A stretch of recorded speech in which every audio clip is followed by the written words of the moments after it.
Hey, it's Jason from Bohemia Bees, and it's a kind of a brisk, cool day here on the eastern shore of Maryland. We are now in the beginning part of March, and we're just now creeping into the beginning of our bee season. So lots of things happen here on the eastern shore of Maryland, and particularly our apiary in the next few months here on with bees.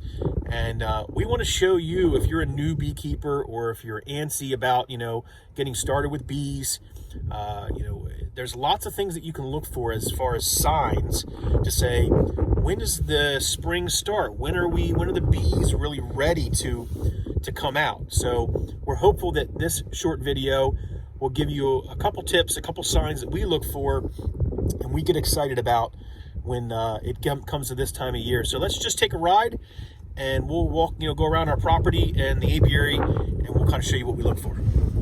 Here we go.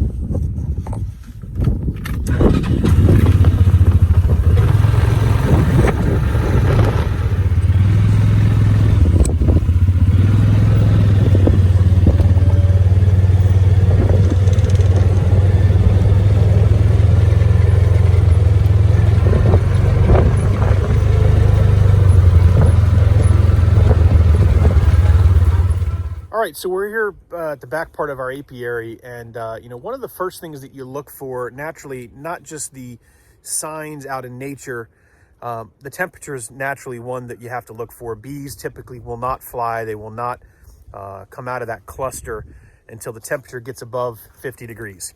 Right, so we've had a few 50-degree weather days here in the apiary, and the bees were flying. There's some of the hives you see behind me. I have more on the other side. But we have to look for things like temperature as that indicator. And it's really not just a single day of temperature shift. It's a trend of temperature shift. So if you see here, you can look at the next week here, the next 7 to 10 days here on the eastern shore of Maryland. You're going to see the movement of that temperature of the average low getting above, that 40-degree mark, the high getting to that, mid 60 to even low 70s. That's a wonderful sign to tell you that, hey, spring is here and the bees will start to naturally speed up the production of brood. The queen will lay a lot faster every single day that progresses, that gets closer to the start of spring. She starts to lay more brood. And so the nests start to get bigger. That cluster will start to get bigger. They're going to be looking for resources, though. And if there's no resources, then that nest can't grow. So we're using things like pollen patties right now still. We're going to put on our 1-to-1 sugar here, probably on a few hives that need it. We'll look to see what are weaker or not, that might need some assistance, that don't have any stores or very little stores left, whether it be in that sugar shim or in just the normal stores they have inside their colony. So we look for things like that, but if we have to substitute feed, we're going to do it now. Because right now is really when the breaking point for a weaker hive, for anything that made it through winter, and the cluster's small and the resources are low, for you to substitute until that nectar flow and the pollen really start to kick in. But beyond just that temperature and what we're doing to kind of move them through the next 2 or 3 weeks, the temperature that you just saw in the forecast is a wonderful sign. And you'll start to see other signs. And what are those other signs that you can look around your property where your bees are at that will give you an indication that the spring is here? And this is one of them. All right, so we're approaching a maple, and one of the things that the first buds that you typically see in spring are these maples. And they'll produce a pollen that the bees will go after. We'll see bees buzzing around the top of that tree, because that's usually where the buds, if you look up to the top, the buds typically are bigger than they are here to the bottom. They're still popping out, but they're right there knocking on the door of bursting and producing a pollen. And the bees will find that, and they'll look for other maples, look for other trees that are producing a pollen or a nectar early for them to start to go after and get those resources early. So we'll look for that, and this is a great sign. The fact that we see these buds on these trees popping is one we really like to look for in the spring. Okay, so the next thing that I look for is something you see right here. See the blue? It's a blue crocus.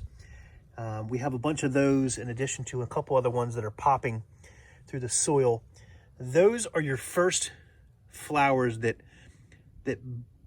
essentially pop through the soil in the spring, and to see those shoots up and to see as many as we see here popping through, that's another great sign to look for. They're going to bloom early, and that will give a lot of resource for the bees to come pull some pollen and nectar from those crocuses. And what we have here is our daffodils. We've got a lot of daffodils that will pop here, and they come up. They're about 2 or 3 inches above the ground. You can even see a dandelion or two down in there, which is another sign that you look for. All part of that early resource. Now, the bees don't really work dandelions or these type of dandelions as much as they would work the crocuses and the tree pollen like the maple, but definitely the dandelions. And that's your first resource for the bees in the spring, beyond just the maples and the tree pollen. So if you're someone who doesn't like the garden or lawn of dandelions, then you spray, and that's probably not the smartest thing to do, because you're actually killing off that first resource for the bees to come to, and likely even contaminating or poisoning a hive that could be a feral hive in a tree cavity near your home, or any other beekeeper that has hives or colonies near your house. They could be feeding on that early dandelion and then potentially kill that hive off. So think before you spray.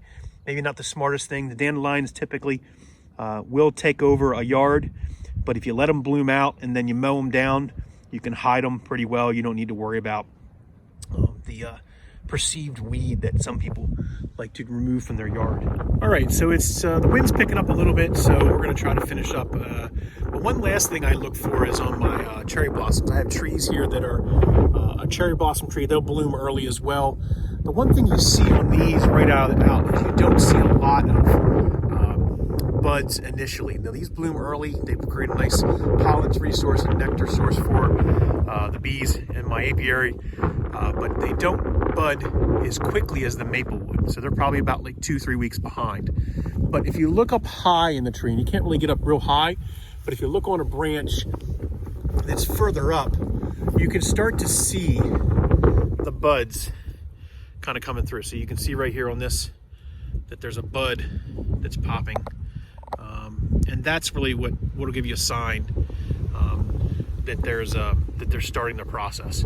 So we'll wait here for a couple more weeks, and we'll get a lot more nectar and pollen from these trees. But that's the signs that you look for if you're a new beekeeper. I know you're excited about the possibility of having bees and taking care of them. Winter's a tough time for bees. It's all about the resources. It's all about sustainable colonies. So here on the eastern shore of Maryland, we do our best to try to practice those techniques to try to make sure that our colonies can survive through the winter here on the eastern shore of Maryland and come out strong. And so we can continue to support our community, both with any type of nectar benefit that comes out, or honey benefit that comes out of the hives, beeswax, and local bees and queens. So if you're in the market for getting a hold of having bees in your property, get a hold of us on bohemiabees.com. We have some great programs that can help new beekeepers that are just learning, or if it's just about interested in getting local honey, we have those available on our website. So thanks for watching another video here. We're going to continue to do more videos as we go into the spring and talk about the next stages that bees will see, that we will see with our bee colonies if you're just learning or following along. I always like to say that I don't like to prescribe or tell another beekeeper what to do, and I'm in no way an expert. I'm always learning from the bees every single day, but it's always fascinating to share the things that I learn with the community. So thanks for watching. Remember, here at Bohemia Apiary, beekeeping is definitely more than a hobby. It's an obsession. Thanks for watching.